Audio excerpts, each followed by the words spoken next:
This little piece of plastic and wire costs less than a tank of gas, and it is one of the most commonly misdiagnosed parts on your entire engine. Because when it fails, it does not just cause one problem, it fakes being a dozen other problems. Rough idle, stalling, black smoke, bad gas mileage. Owners see these and think catalytic converter, transmission, fuel injectors, and pay for expensive parts that were never broken. Today we are breaking down exactly what a failing MAF sensor really does inside your engine, how to tell its symptoms apart from sensors that mimic it, and how to check it yourself before you spend a dime you do not need to. Every engine is basically an air pump that burns fuel. Before your engine can decide how much fuel to inject, it needs to know one thing first: how much air is actually coming in right now.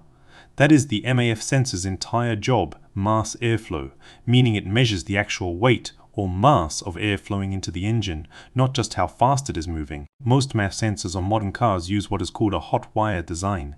That just means there is a tiny wire inside the sensor that is electrically heated to a set temperature. As air rushes past it, the air cools the wire down, and the sensor measures how much extra electrical current it takes to keep that wire at the right temperature. More airflow, more cooling, more current. That reading becomes a signal the engine computer uses directly. That signal goes straight to the ECU, the engine control unit, sometimes called the PCM, the powertrain control module. Think of the MAF sensor like a bartender, measuring exactly how much water is going into a drink before deciding how much alcohol to pour. If that measurement is wrong, every single pour after it is wrong too.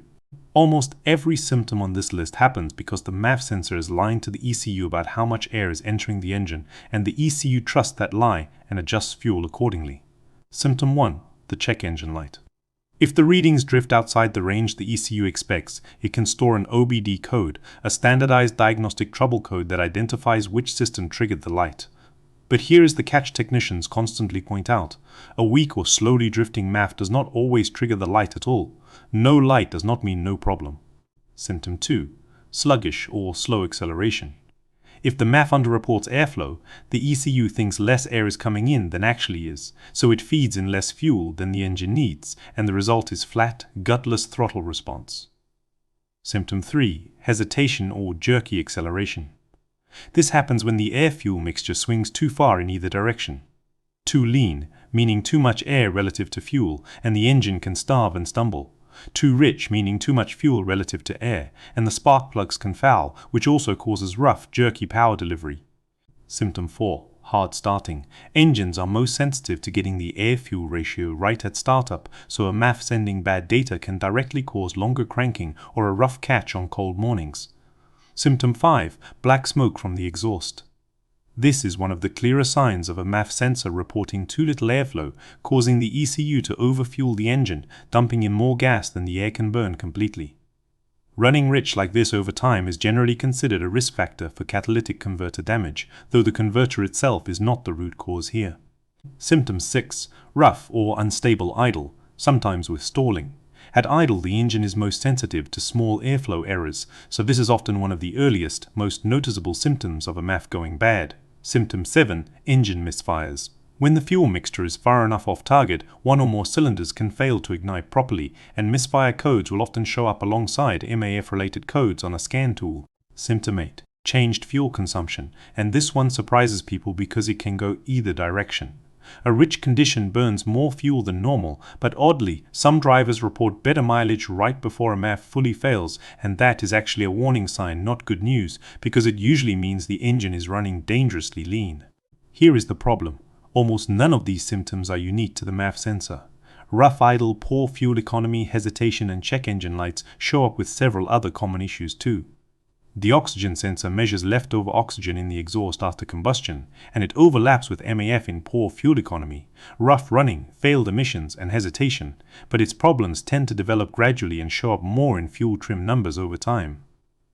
The MAP sensor, manifold absolute pressure sensor, measures air pressure inside the intake manifold and overlaps in rough, idle, stalling, hesitation, and check engine lights, but its codes reference intake pressure and vacuum values, not air mass, and it is found on many turbocharged and non-MAF engines. A vacuum leak is not a sensor at all. It is unmetered air entering the intake after the MAF. throwing off the ratio the ECU already calculated.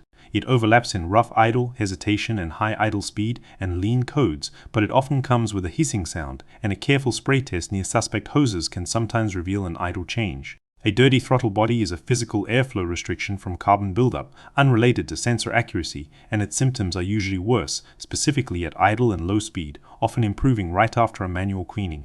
The single best way to actually separate these is live data on a scan tool. You watch the MAF's grams per second reading at idle, and while revving, it should rise smoothly and predictably. A MAF problem shows up as an erratic, flat-lined, or physically wrong reading on that specific sensor. A vacuum leak or dirty throttle body usually shows the MAF reading responding to a real physical air problem. And fuel trims, the small percentage adjustments the ECU makes to correct the mixture, will often reveal which direction things are off. The most consistently documented and common cause of MAF sensor problems is contamination, dust, oil residue, or debris coating the sensing wire or film, so it cannot read airflow accurately anymore. This is especially common on vehicles with aftermarket oiled air filters or where the air filter housing has a leak or was not seated correctly. Wiring and connector faults are also a well-established cause. Corrosion, a loose pin, or a chafed wire can interrupt or distort the signal even when the sensor itself is fine. Straightforward sensor wear from age and mileage is generally accepted as a cause too, though how long any individual sensor lasts varies a lot by vehicle, driving conditions, and air filter maintenance. Remember that fuel economy symptom I mentioned a minute ago, the one where mileage actually gets better right before failure? That one trips up more experienced DIYers than almost any other symptom on this list, and we are about to show you exactly how to check for it in under 2 minutes without any tools beyond what is already in your glove box. Pop the hood. Find the MAF sensor, usually located between the air filter box and the intake manifold or attached directly to the filter housing. Look at the connector for corrosion and check the intake tubing around it for cracks or a loose clamp. If it looks dusty or oily, a dedicated MAF sensor cleaner, sprayed without ever touching the wire or film element, can sometimes resolve the issue without any replacement at all.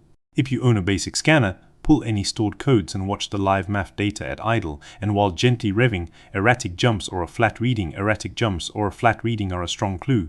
If cleaning does not fix it, if you are seeing multiple overlapping codes at once, or if you are not comfortable interpreting live data, that is the point to hand it to a professional.